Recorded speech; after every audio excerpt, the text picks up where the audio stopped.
আসসালামু আলাইকুম প্রিয় শিক্ষার্থী বন্ধুরা, আশা করি সবাই ভালো আছো। তোমাদের ইমরান স্যার তোমাদেরকে স্বাগত জানাচ্ছি।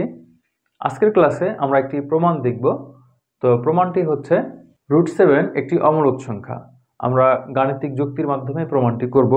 তো শিক্ষার্থী বন্ধুরা, আমাদের এখানে প্রথমে যে বিষয়টা জানতে হবে সেটি হচ্ছে অমূলদ সংখ্যা কি আসলে। আমি যদিও আগের ভিডিওতে আলোচনা করেছি, এই ভিডিওতে আমি আরেকটু তোমাদের কনসেপ্টটা ক্লিয়ার করার চেষ্টা করছি। অমূলদ আর হচ্ছে মূলদ সংখ্যা, ঠিক আছে?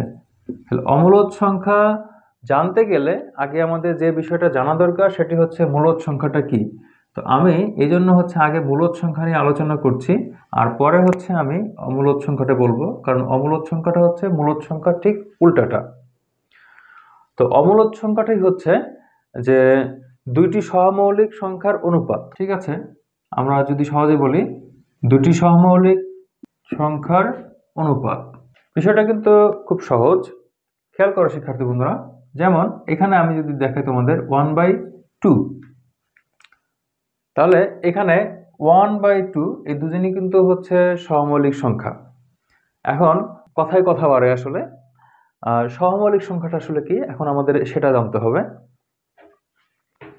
তো শিক্ষার্থী বন্ধুরা, তোমরা জানো যে সহমৌলিক সংখ্যাটা হচ্ছে যে দুটি সংখ্যার গসাগু যদি এক হয়, ঠিক আছে? দুটি সংখ্যার গসাগু 1 হলে সেই সংখ্যা দুটি হচ্ছে পরস্পরের সহমৌলিক সংখ্যা। তাহলে তারা পরস্পর কি হবে? সহমৌলিক হবে। কারা? যদি দুটি সংখ্যার গসাগু 1 হয়। এখানে আমরা হচ্ছে যেটি লিখেছিলাম 1/2, খেয়াল করো শিক্ষার্থী বন্ধুরা, 1 এবং 2 এর গসাগু কিন্তু 1, তাই না? তোমরা তো এটা জানো। আবার আমি এখানে একটা মূলদ সংখ্যা লিখছি, ধরা যাক সেটি হচ্ছে 4/3। ওকে, তাহলে 4/3 যদি হয়, তাহলে 4/3 দেখো এই দুজনেরও হচ্ছে কিন্তু গসাগু 1 হবে। আমি মূলদ সংখ্যা হিসেবে একটি পূর্ণ সংখ্যা লিখছি। পূর্ণ সংখ্যা কত? পূর্ণ সংখ্যা মনে করো 5। আমি বড় সংখ্যা যাচ্ছি না, 5 এর জায়গায় তুমি 75 মনে করে নিতে পারো, একই হিসাব, ঠিক আছে? তো 75 কিন্তু একটি মূলদ সংখ্যা। কেন? কারণ এর নিচে যে হর আছে সেই হর কত? 1। তাহলে 75 এবং হরের যে 1 সেটার হচ্ছে গসাগু কিন্তু 1 হবে। আবার এখানে যদি আমি ছোট একটা সংখ্যা নেই, 9 কিন্তু একটি মূলদ সংখ্যা, কারণ হচ্ছে এর যে হর আছে সেই হর কত? 1 আছে। তাহলে এই দুটোর হচ্ছে গসাগু 9 এবং 1 এর গসাগু কত? 1। সেজন্য এরা দুজন হচ্ছে পরস্পরের সহমৌলিক সংখ্যা। তো মূলদ সংখ্যা কি? যে দুটি সহমৌলিক সংখ্যার অনুপাত, এটা হচ্ছে মূলদ সংখ্যা। আবার মূলদ সংখ্যাকে p/q আকারে প্রকাশ করা যায়, তাই না? মূলদ সংখ্যাকে p/q আকারে প্রকাশ করা যায়, যেখানে q ≠ 0। তবে আমরা এখানে 0 লিখবো না, আমরা এখানে >1 দিয়ে দিব। কারণ হচ্ছে মূলদ সংখ্যা এটা আমরা ধনাত্মক মূলদ সংখ্যা হিসেবে নিচ্ছি, সেজন্য q অবশ্যই >1 হবে। এবং কি বলা হয়? pq পরস্পর সহমৌলিক। তো এটা যদি হচ্ছে আমরা ধনাত্মক হিসেবে চিন্তা না করি, ধনাত্মক চিন্তা না করলে, ঠিক আছে, যে কোনো সংখ্যা যদি আমরা চিন্তা করি, তাহলে q ≠ 0 দিলেই এটা কিন্তু হবে, কোনো সমস্যা নেই তাতে।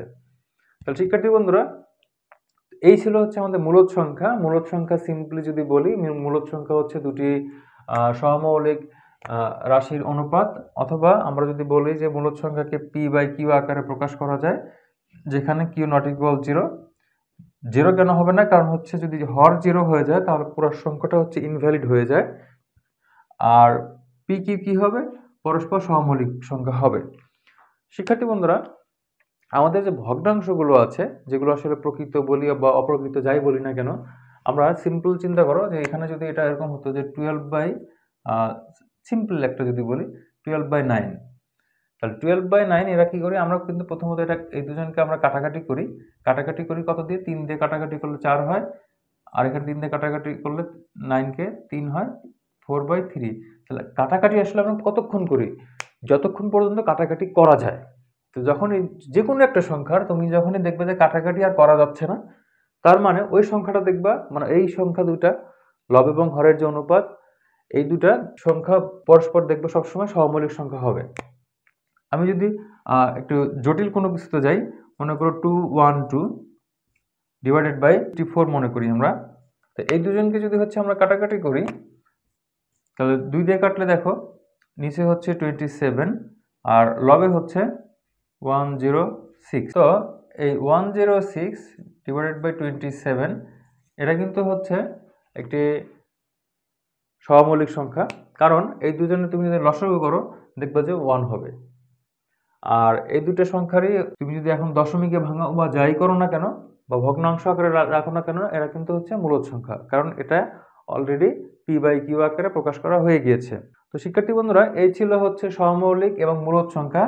আর অমূলদ সংখ্যা যেটি, সেটি হচ্ছে একদম সিম্পল ভাষায় যে অমূলদ সংখ্যা হলো যে সংখ্যাকে পি বাই কিউ আকারে প্রকাশ করা যায় না, অর্থাৎ ভগ্নাংশ আকারে তুমি প্রকাশ করতে পারবে না, সেটাকে বলা হয় অমূলদ সংখ্যা। তো শিক্ষার্থী বন্ধুরা, আজকে আমাদের যেটি টার্গেট সেটি হচ্ছে আমরা দেখব যে √7 একটি অমূলদ সংখ্যা। তো শিক্ষার্থী বন্ধুরা, তোমাদের বইতে যেভাবে আছে আসলে প্রমাণটা আমরা সাধারণত এভাবেই করে থাকি। এটাই সহজ, আর অন্যভাবে করা যায়।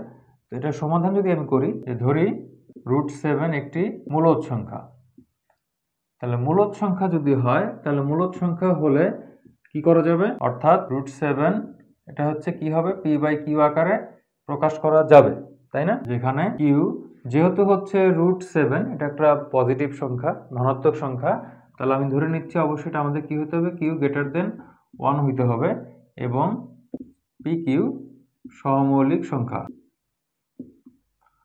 সহমৌলিক সংখ্যা, ঠিক আছে শিক্ষার্থী বন্ধুরা। এখন আমরা কি করছি, আমরা হচ্ছে উভয় পাশে বর্গ করে দিব। তাহলে আমরা উভয় পাশে বর্গ করে দিলাম, এখানে লিখে দিব আমরা উভয় পাশে বর্গ করে। তাহলে আমরা যদি বর্গ করি তাহলে এখানে কি হচ্ছে, √7 কে স্কোয়ার করলে এটা 7 হয়ে যায়, পি কে স্কোয়ার করলে পি স্কোয়ার, কিউ কে স্কোয়ার করলে কিউ স্কোয়ার হয়ে যাচ্ছে। শিক্ষার্থী বন্ধুরা, তোমরা জানো যে কিউ স্কোয়ার মানে হচ্ছে 2টা কিউ গুণ, আমরা লবটা ঠিক রাখছি। তো শিক্ষার্থী বন্ধুরা, আমরা কি করলাম, এখান থেকে একটা কিউ আমি 7-এর সাথে নিয়ে আসলাম, তাহলে 7q equals P square by Q. Okay, তো শিক্ষার্থী বন্ধুরা খেয়াল করো, এখানে কিউ এর মান আমার যেহেতু বলা আছে গ্রেটার দেন 1, তাহলে আমি 7-এর সাথে যে কোনো একটা সংখ্যা যদি আমি গুণ করি তাহলে কিন্তু এটা পূর্ণ সংখ্যা হবে। এখন তুমি বলতে পারো স্যার আমি যদি কিউ এর মানটা ফ্র্যাকশনাল নেই, তো যেহেতু এখানে আমার বলে দেওয়া হয়েছে যে পি কিউ সহমৌলিক সংখ্যা, তো সহমৌলিক সংখ্যা যদি হয় তাহলে অবশ্যই এই সংখ্যা দুটো কি হবে, পূর্ণ সংখ্যাই হবে। আর এখানে যেটি আছে খেয়াল করো শিক্ষার্থী বন্ধুরা, পি স্কোয়ার বাই কিউ এটা কিন্তু পূর্ণ সংখ্যা হবে না, কোনোভাবে পূর্ণ সংখ্যা হবে না। কারণ তুমি চিন্তা করো যে পি এর মানটা যদি আমি 3 নিতাম আর কিউ এর মান যদি আমি 4 নিতাম, তাহলে এখানে ছিল হচ্ছে পি স্কোয়ার, তার মানে হচ্ছে 3কে স্কোয়ার করলে কত হয়, 9/4, তাহলে এটা কিন্তু পূর্ণ সংখ্যা নয়। তো তুমি এরকম যে কোনো সংখ্যা ধরে নাও, চিন্তা করে নাও, এখানে কোনো লাভ নাই, ঠিক আছে? যে কোনো দুইটা সহমৌলিক সংখ্যা তুমি হচ্ছে উপরেরটাকে তুমি স্কোয়ার করো, স্কোয়ার করে আর নিচেটা যদি স্কোয়ার না করো তাহলে কখনোই সেটা হচ্ছে পূর্ণ সংখ্যা হবে না, এবং স্কোয়ার করলেও দেখবা বেশিরভাগ ক্ষেত্রে পূর্ণ সংখ্যা হওয়ার পসিবিলিটি খুবই কম। তো শিক্ষার্থী বন্ধুরা, আমরা সহজ ভাষায় লিখতে পারি যে এখানে 7q একটি পূর্ণ সংখ্যা, কিন্তু পি স্কোয়ার বাই কিউ পূর্ণ সংখ্যা নয়। একটি পূর্ণ সংখ্যা আর একটি হচ্ছে আরেক সাইড পূর্ণ সংখ্যা নয়। তো যদি এক সাইড পূর্ণ সংখ্যা হয়, এই সাইডটা পূর্ণ সংখ্যা হচ্ছে আমার আর এই সাইড পূর্ণ সংখ্যা হচ্ছে না, তার মানে কখনোই এই দুইজন সমান হতে পারবে না। তো শিক্ষার্থী বন্ধুরা, আমি এই অংশটুকু এই পাশে লিখছি, নিচে আমাদের যেহেতু জায়গা কম, জায়গা নেই, তো আমরা এটা হচ্ছে এইখানে লিখছি, এই সাইডে লিখছি আমি। তাহলে যে এখানে 7q একটি পূর্ণ সংখ্যা, কিন্তু পি স্কোয়ার বাই কিউ পূর্ণ সংখ্যা নয়, তাহলে সুতরাং 7q not equals P square by q. তো যদি এটা যদি হচ্ছে সমান না হয় তাহলে আমাদের এই দুটো কি হবে না, সমান হবে না। আর যদি আমার এই √7 not equals p by q হয় তাহলে সুতরাং আমার কি √7 মূলদ সংখ্যা হবে না, মূলদ সংখ্যা নয় বা নহে। তাহলে সুতরাং যদি মূলদ সংখ্যা না হয় তাহলে কি হবে, অমূলদ সংখ্যা। তাহলে সুতরাং √7 একটি অমূলদ সংখ্যা। তো শিক্ষার্থী বন্ধুরা, আশা করি তোমরা এটা বুঝতে পেরেছো। যদি তোমাদের বুঝতে কোথাও অসুবিধা থাকে তাহলে অবশ্যই আমাকে কমেন্ট সেকশনে জানাও। আমি শুরুতে তোমাদের মূলদ সংখ্যা বোঝাতে গিয়ে হয়তো ভিডিওটা একটু বড় করে ফেলেছি। তো আমি আশা করছি তোমরা মূলদ সংখ্যা, সহমৌলিক সংখ্যা, অমূলদ সংখ্যা এই বিষয়টা তোমাদের ক্লিয়ার হয়ে গিয়েছে। তো √7 এর জায়গায় তুমি হচ্ছে √3 দাও, √2 দাও, √5 দাও, √6 যদি দাও, সেক্ষেত্রেও দেখবা যে এগুলো সবই হচ্ছে অমূলদ সংখ্যা হয়ে যাবে। তো আশা করি শিক্ষার্থী বন্ধুরা তোমরা এই অংশটুকু বুঝতে পেরেছো। ভালো থেকো, দেখা হচ্ছে পরের ভিডিওতে অন্য কোনো সমস্যা নিয়ে। আসসালামু আলাইকুম।